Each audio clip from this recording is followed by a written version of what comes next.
आज हम आगाज़ करेंगे एक नई वीडियो सीरीज़ का जिसमें हम बात करेंगे ऑपरेटिंग सिस्टम्स की। आज के इस वीडियो लेक्चर में हम देखेंगे definition of operating system, history of the operating system and goals of operating system. तो चलिए आइए शुरू करते हैं। ऑपरेटिंग सिस्टम एक सिस्टम सॉफ्टवेयर है जो कि कंप्यूटर हार्डवेयर और यूज़र के दरमियान ब्रिज का काम करता है। इसको समझने के लिए हम एग्जांपल ले लेते हैं। जब हम बाज़ार से एक नया कंप्यूटर लेकर आते हैं तो इसमें कोई भी ऑपरेटिंग सिस्टम इंस्टॉल नहीं होता है। तो ये हार्डवेयर का कम्बिनेशन हमारे किसी भी काम का नहीं है। इसको फंक्शनल बनाने के लिए, इससे काम लेने के लिए हमें सबसे पहले इसमें ऑपरेटिंग सिस्टम इंस्टॉल करना पड़ता है। तो इसके लिए सबसे ज़्यादा यूज़ किया जाने वाला ऑपरेटिंग सिस्टम माइक्रोसॉफ्ट का विंडोज़ है, जिसके डिफरेंट वर्जन्स हमारे पास अवेलेबल हैं। इसके अलावा भी हमारे पास डिफरेंट ऑपरेटिंग सिस्टम अवेलेबल हैं, जिसमें लिनक्स है, यूनिक्स है, यूबंटू है। डिफरेंट फंक्शनैलिटीज़ हैं। हमें डिपेंड करता है कि हमारी रिक्वायरमेंट्स क्या है, उसके लिहाज से हम ऑपरेटिंग सिस्टम चूज़ करते हैं। लेकिन आम यूज़र के लिए डिफरेंट फंक्शंस परफॉर्म करने के लिए हमें सबसे ज़्यादा बेस्ट सूटेबल ऑपरेटिंग सिस्टम है वो हमारे पास माइक्रोसॉफ्ट का विंडोज़ है।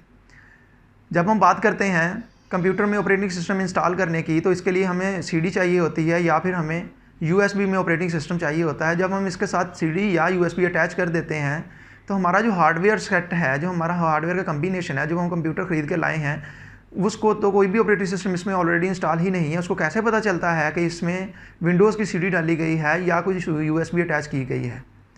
तो इसके लिए हमें सबसे पहले कंप्यूटर में मैन्युफैक्चरर कंपनी जो है वो disk operating system DOS install करके भेजती है। ये भी एक ऑपरेटिंग सिस्टम ही होता है जो कि लिमिटेड फंक्शनैलिटी रखता है। ये हमें बताता है कि इसमें इंसर्ट की जाने वाली सीडी विंडोज़ की है, इसके साथ अटैच की जाने वाली यूएसबी विंडोज़ की है, या इस तरह की जो बेसिक वेरी बेसिक रिक्वायरमेंट्स होती हैं वो हमारे लिए डिस्क ऑपरेटिंग सिस्टम ही परफॉर्म करता है, जो कि हमें दूसरा operating system, secondary operating system install करने के लिए बेसिस प्रोवाइड करता है। डिस्क ऑपरेटिंग सिस्टम को हम प्राइमरी ऑपरेटिंग सिस्टम और बाद में इंस्टॉल किया जाने वाले ऑपरेटिंग सिस्टम को हम सेकेंडरी ऑपरेटिंग सिस्टम्स कह सकते हैं। डिस्क ऑपरेटिंग सिस्टम हमारे लिए वेरी लिमिटेड फंक्शनैलिटीज़ का होता है, जिसकी वजह से इसको हम सभी के सभी फंक्शंस के लिए यूज़ नहीं कर सकते, बल्कि हमें एक secondary operating system Linux, Unix, Windows, Ubuntu वगैरह इंस्टॉल करना पड़ता है, जिससे हम अपने तमाम के तमाम काम ले सकते हैं। डेफिनेशन ऑफ ऑपरेटिंग सिस्टम देखने के बाद हम बात करते हैं हिस्ट्री ऑफ ऑपरेटिंग सिस्टम्स की। हिस्ट्री ऑफ ऑपरेटिंग सिस्टम में हमने ऑपरेटिंग सिस्टम्स को 4 इराज में डिवाइड किया हुआ है, जिसमें हमारे पास सबसे पहले का दौर फर्स्ट जनरेशन ऑपरेटिंग सिस्टम्स का दौर है, वो 1940 से 1950 तक का दौर है। सेकंड जनरेशन ऑपरेटिंग सिस्टम्स में हमारे पास 1955 से 1965 तक का दौर है। थर्ड जनरेशन ऑपरेटिंग सिस्टम्स में हमारे पास 1965 से 1980 तक का दौर है। अगर हम बात करें फोर्थ जनरेशन ऑपरेटिंग सिस्टम्स की, तो वो 1980 से ऑनवर्ड अब तक का जो दौर है, इसको हम फोर्थ जनरेशन ऑपरेटिंग सिस्टम्स कहते हैं। अब हम वन बाई वन इन सभी इराज को डिस्कस करेंगे और हम देखेंगे कि first generation operating systems, second generation operating systems और थर्ड जनरेशन ऑपरेटिंग सिस्टम्स और फोर्थ जनरेशन ऑपरेटिंग सिस्टम्स में क्या फ़र्क है। अब हम इन सभी फोर्थ जनरेशन ऑपरेटिंग सिस्टम्स को डिस्कस करेंगे वन बाई वन। अगर हम फर्स्ट जनरेशन ऑपरेटिंग सिस्टम्स 1940 से 1950 का दौर की बात करें, तो ये फर्स्ट जनरेशन ऑपरेटिंग सिस्टम्स का दौर है। इसमें हमारे पास इलेक्ट्रॉनिक कंप्यूटर बन चुके थे, लेकिन किसी भी कंप्यूटर में अभी तक ऑपरेटिंग सिस्टम इंस्टॉल नहीं किया गया था। ये कंप्यूटर्स बहुत ज़्यादा इंटेलिजेंट नहीं थे, ये मैथमेटिकल ऑपरेशंस परफॉर्म करने के लिए इस्तेमाल किए जाते थे। इसके लिए हमने डिफरेंट फंक्शंस के लिए डिफरेंट प्लग बोर्ड्स बनाए हुए थे। हम फंक्शनैलिटी के लिहाज से उस प्लग बोर्ड को उस कंप्यूटर हार्डवेयर में अटैच करते थे और अपने काम लेते थे। अब हम बात करते हैं सेकंड जनरेशन ऑपरेटिंग सिस्टम्स की। ये 1955 से 1965 तक का दौर है। IBM ने 1950s में पहला ऑपरेटिंग सिस्टम बना दिया था, जिसको हमने कंप्यूटर में इंस्टॉल किया और इन मशीन्स को हमने मेन फ्रेम्स का नाम दिया। मेन फ्रेम कंप्यूटर साइज़ में बहुत ज़्यादा बड़े थे, जिस साइज़ में बहुत ज़्यादा बड़े होने की वजह से एक्सपेंसिव भी थे और इनकी मेंटेनेंस कॉस्ट भी बहुत ज़्यादा थी। इसलिए सिर्फ गवर्नमेंट्स या फिर बहुत बड़ी बड़ी ऑर्गेनाइजेशंस ही इस कंप्यूटर को खरीद सकती थी। कोई भी पर्सनल कंप्यूटर्स के तौर पर मेन फ्रेम कंप्यूटर्स को नहीं खरीद सकता था। इसके अलावा ये ऑपरेटिंग सिस्टम्स एक टाइम में एक ही फंक्शन परफॉर्म कर सकते थे, इसलिए इन ऑपरेटिंग सिस्टम्स को हमने सिंगल स्ट्रीम ऑपरेटिंग सिस्टम्स का नाम दिया, जो कि बहुत ज़्यादा लिमिटेड फंक्शनैलिटी रखते थे। अब हम बात करते हैं थर्ड जनरेशन ऑपरेटिंग सिस्टम्स की। तो ये 1965 से 1980 तक का दौर है। इस दौर में बनाए जाने वाले कंप्यूटर्स को हमने मिनी कंप्यूटर्स का नाम दिया।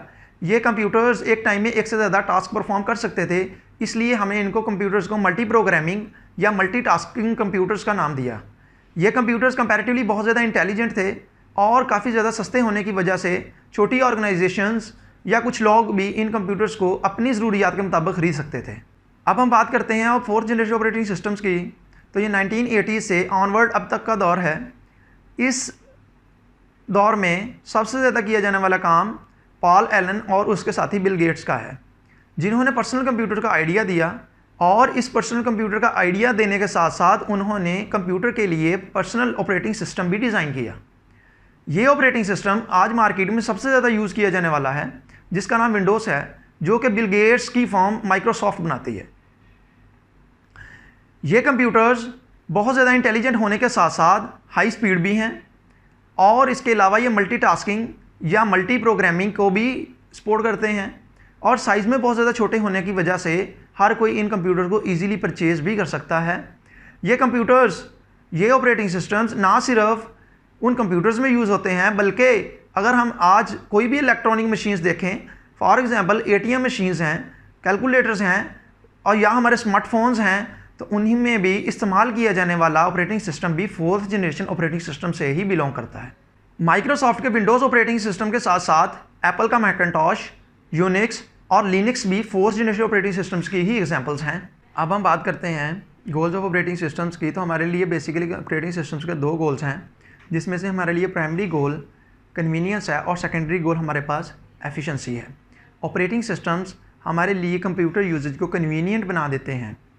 ऑपरेटिंग सिस्टम्स हमें ग्राफिकल यूज़र इंटरफेस प्रोवाइड करते हैं, जिसके ऊपर हमारे लिए डिफरेंट बटन्स या टैब्स बने हुए होते हैं। यूज़र सिर्फ इन बटन और टैब्स को क्लिक करके डिफरेंट काम ले सकता है। इन बटन्स और टैब्स के बैकएंड के ऊपर होने वाले सारे के सारे फंक्शंस और सारे के सारे कामों का जिम्मेदार ऑपरेटिंग सिस्टम है। हमें इसके बारे में वरी करने की, परेशान होने की कोई भी ज़रूरत नहीं है।